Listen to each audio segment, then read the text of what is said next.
In the 1960s, Bill Cutteridge worked in an Indiana factory producing shells for Vietnam. What did you do for a living?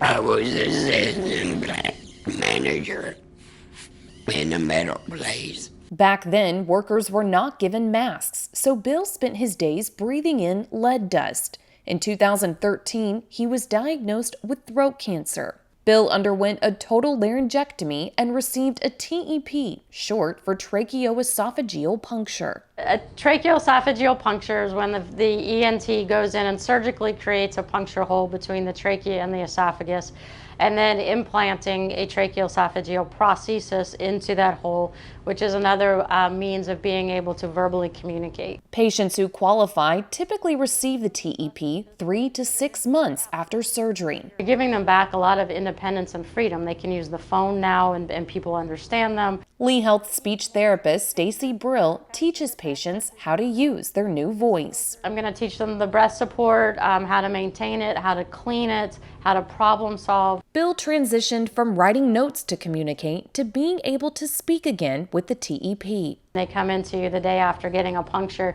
and they hear their voice for the first time and their eyes just get huge. As Bill continues to adjust to his new normal, he encourages patients to trust God and never lose hope.